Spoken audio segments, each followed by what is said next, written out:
Good evening, Mangalore. You're tuned into Daily News Podcast, your prime source for local insights and beyond. Today's stories will take you from the heart of our community to the broader national stage, covering everything that matters.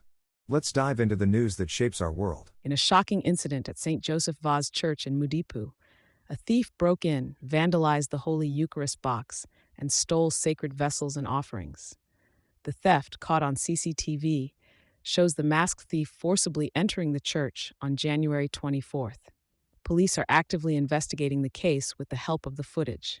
Church authorities are deeply saddened by this sacrilegious act and have reported the matter to the Konaji police station. Let's hope the culprit is swiftly brought to justice for this despicable crime. In a significant breakthrough, Mangalore police have successfully apprehended the accused in the recent robbery at the Kotakar Agricultural Cooperative Society branch on KC Road. Notably, 100% of the stolen property has been recovered, marking a first in such cases and sending a strong message to criminals. The Chief Minister's directives led to swift action by the police, earning praise from MLC Evan Souza and the Society's directors. A meeting with Mangalore Commissioner Anupam Agarwal saw the commendation of ACP Mrs. Danya Nayak and CCP ACB Manoj Nayak for their pivotal roles in solving the case. Plans for enhanced security measures in cooperative banks were discussed, with input from the police commissioner to prevent future incidents. MLC Evan Souza expressed gratitude and announced intentions to seek official recognition for the dedicated police officers involved. Key figures from the Kotakar Agricultural Cooperative Society were also in attendance, underscoring the collaborative efforts towards a safer community.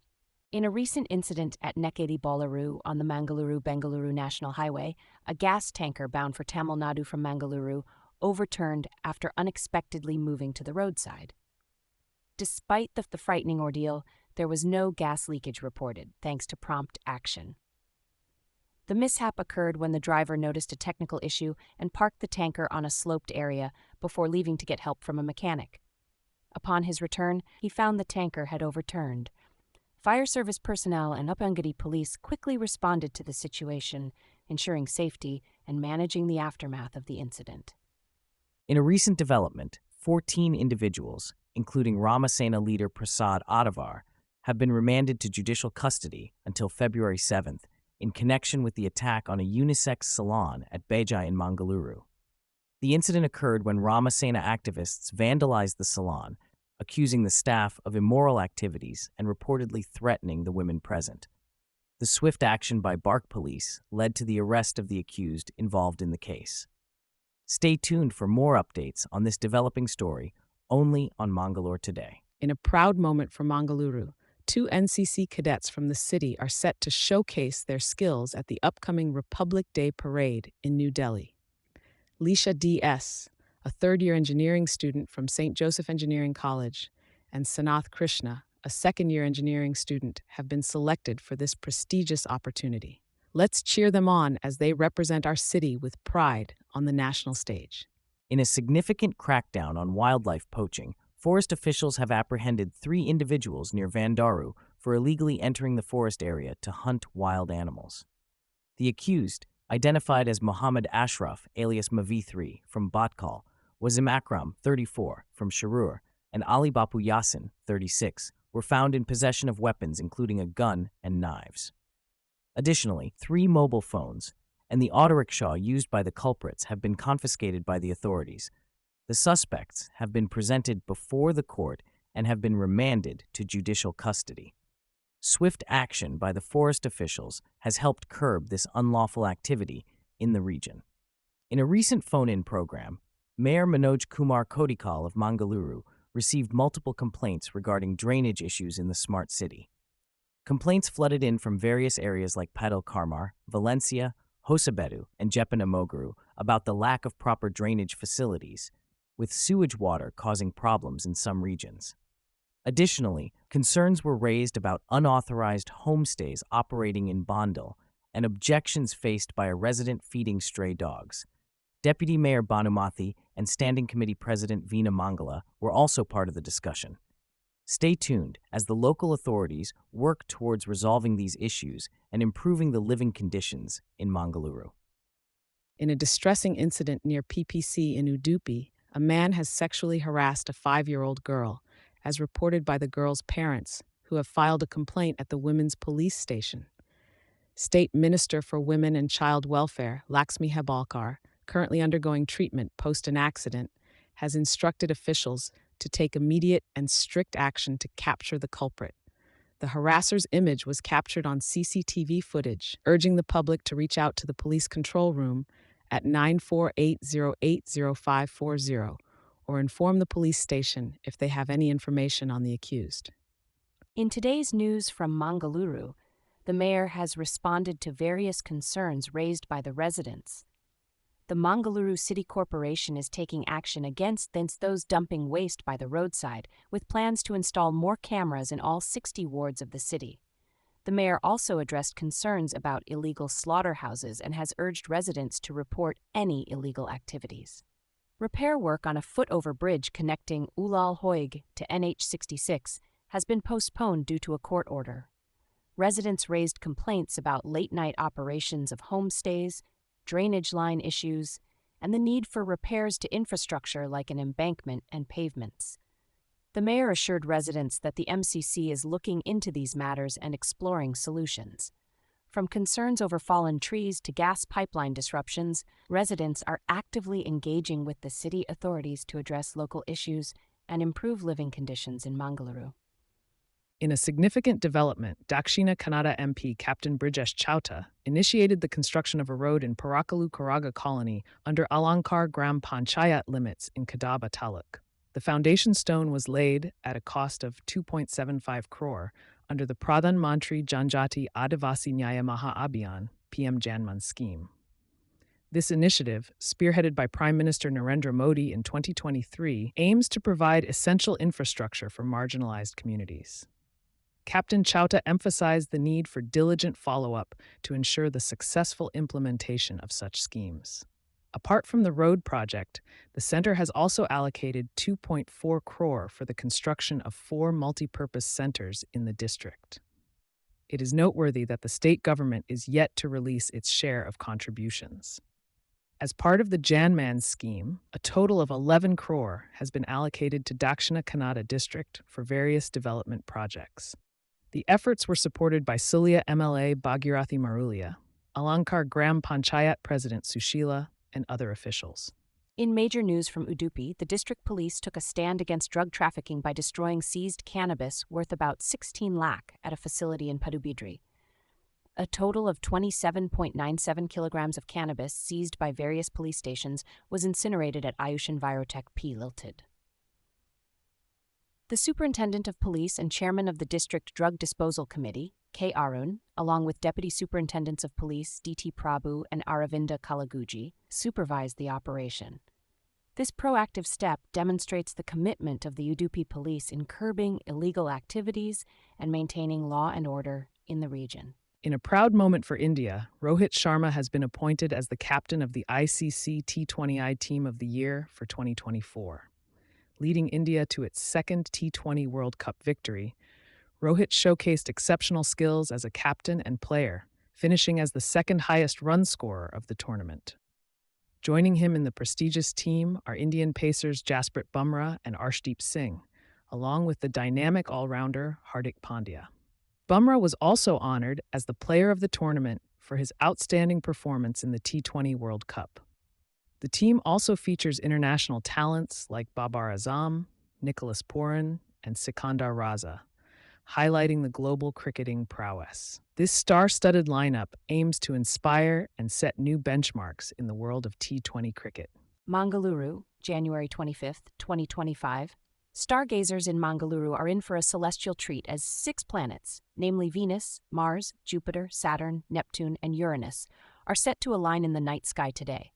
This rare astronomical phenomenon, known as the planetary parade, has been visible since January 18th and will continue through early February.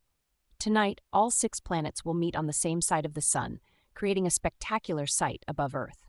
NASA has highlighted the significance of this event as it involves bright planets like Mars, Jupiter, Saturn, and Venus aligning in the night sky. While such alignments are not uncommon, The visibility of these many bright planets makes this event extraordinary for stargazers. To catch this planetary parade, head out about 45 minutes after sunset. Venus, Mars, Jupiter, and Saturn will be visible to the naked eye, while Neptune and Uranus will require a telescope. Mangalore residents are advised to find a spot with an unobstructed view of the western horizon, away from city lights for the best experience. This celestial spectacle will be visible across India, offering a rare opportunity for enthusiasts to witness the magic of the night sky. Be sure to grab your binoculars or telescope for a clearer view of this cosmic alignment. In a significant development for rail connectivity in Jammu and Kashmir, the India Railways successfully conducted the trial run of the Vande Bharat Express train.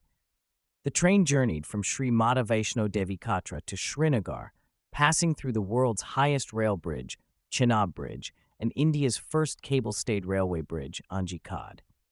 This special Vande Bharat train, uniquely designed for the region's winter conditions, boasts advanced heating systems and features to ensure smooth operations even in sub-zero temperatures.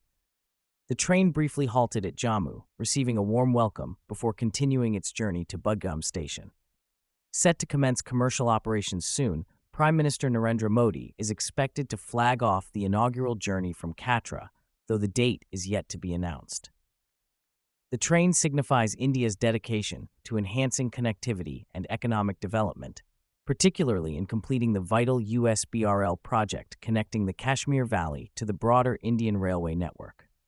Amidst chaos and tension in the parliamentary committee studying proposed changes to the Waqf Act of 1955, 10 opposition MPs, including Trinamool's Kalyan Banerjee, AMIM leader Asaduddin Owaisi, and a Raja of the DMK, were suspended for the day following a heated ruckus during the JPC hearing. Opposition MPs accused the ruling BJP members of rushing the bill through for the upcoming Delhi election, leading to a confrontation. The Mirwais Umar Farooq expressed concerns over the government's interference in religious matters, emphasizing the significance of the Waqf issue for the Muslim community. The proposed amendments in the bill, including the nomination of non-Muslim and women members to Waqf boards, have sparked a debate on religious freedom. The committee, known for its previous altercations, aims to empower Muslim women and children under the new law. The report submission deadline has been extended to Feb 13th, amid objections against the proposed changes. Mangalore today, a wave of investment is set to flow into India as the World Economic Forum in Davos concluded on a high note. The Indian delegation showcased the country's trust and talent, attracting over 20 lakh crore in investment commitments.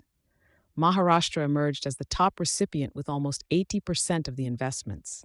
Led by Chief Minister Devendra Fadnavis, the state signed 61 MOUs amounting to 15.70 lakh crore, with potential for creating 16 lakh jobs. Telangana secured 20 MOUs worth Rs 1.79 lakh crore under the leadership of CM Revanth Reddy, focusing on cutting-edge technologies. Kerala highlighted its industrial transformation under progressive policies, while Uttar Pradesh unveiled plans to become a USD 1 trillion economy. Global giants like AB InBev and Unilever announced significant investments in India, symbolizing the country's growing stature in the global economic landscape. The next WEF meeting is scheduled for January 19 to 23, 2026. In a recent development, the Karnataka cabinet has decided to introduce the Bangalore Palace Utilization and Regulation of Land Ordinance 2025, which will empower the government to not pay the transferable development rights (TDR) of 3,011 crore to the former royal family of Mysore. This decision comes after a Supreme Court order mandating the payment within 6 weeks for acquiring 15 acres and 39 guntas of the Bangalore Palace land. The ordinance aims to address the government's concerns regarding the hefty compensation amount and its impact on the state's development. If approved by the governor, the ordinance will temporarily halt the acquisition process and reduce the compensation to Rs 2.3 lakh per acre as per the Bangalore Palace Act. The government emphasized the need to consider the state's finances and avoid disproportionate payouts for a single entity. Stay tuned as this issue unfolds further. In a major development, the U.S. Supreme Court has rejected the review petition of Tahawur Rana, paving the way for his extradition to India in connection with the 2008 Mumbai terrorist attacks. Rana, a Canadian national of Pakistani origin, had unsuccessfully tried to stall his extradition through legal means in various federal courts. The 64-year-old, detained in Los Angeles, is associated with David Coleman Headley, a key figure in the 26/11 attacks. The decision comes after India sought Rana's extradition for his alleged involvement in the attacks that claimed 166 lives, including 6 Americans. The U.S. government had opposed Rana's plea, stating that India's charges involve conduct not covered in the U.S. prosecution. This marks a significant step towards justice for the victims of one of the deadliest terror incidents in India's history. In a bid to increase the green cover in arid districts, the Forest Department in Karnataka will implement a special plan. Minister Eshwar B. Khandre highlighted that currently, only about 20% of the state's land has green cover, falling short of the mandated 33%. Top arid districts like Vijayapura, Raichur, and Koppal have as low as 1% green cover. The new scheme aims to plant trees in public spaces and prioritize areas in need like Vijayapura, Raichur, and Koppal. The department plans to raise local saplings in nurseries and geotag mature plants for better care. Minister Khandre emphasized the importance of combating climate change and providing a greener environment for future generations. That wraps up today's edition of the Daily News Podcast. We're grateful for your viewership. For additional details on today's stories, head over to mangaloretoday.com. And remember, subscribing to our channel keeps you ahead with the latest news. Stay informed, stay safe.